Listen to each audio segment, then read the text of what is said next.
तो JCB diesel lift pump leakage हो जाए माने खराब हो जाए देखो भीतर पड़े यहाँ रिपेयरिंग हेनी नुआ चेंज करा पड़ो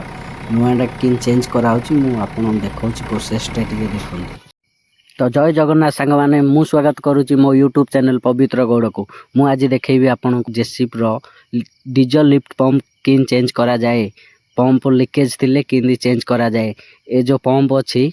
एडा लिकेज बर्तमान हो गले आ रिपेयरिंग होनी नुआ चेंज करिया पड़ो। तो देखो आपन कि नुआ रे चेंज करा जाए आथे किछि नहीं 3टा लट अच्छी बास 3टा लट खोलियार अच्छी 10 नंबर टी रेंच रे ही खोला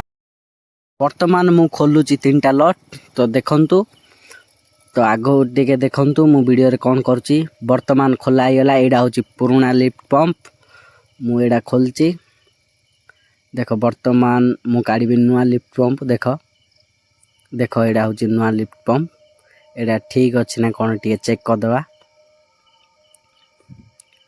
एडा होची नुआ लिफ्ट पंप जहाँकि मु एबे पकेया जाउची ठीक अच्छे ना नहीं टिके चेक करदवा बास ठीक अच्छी। तो वर्तमान चलतु एबे लगे दवा एडा होची नुआ आपण जिंदी काढ़िले सेडा एडा भी सीन लगे तो एडा पुराना लिफ्ट पंप आउ एडा मु जो डेब्रिया तेज होची एडा होची नुआ लिफ्ट पंप। तो लगेया आर गोटे तलपट गोटे पाइप अच्छी जोड़ा मु काढ़ी सेडा वर्तमान मु फिटिंग करची देखंतु फिटिंग हो गला एबे लगे दा जिंदी मु जो जगह काढ़ी से जगह फिटिंग कर दे 3टा लट भिड़ुची बास। तो वर्तमान हमर गाड़ी ठीक हो जाइए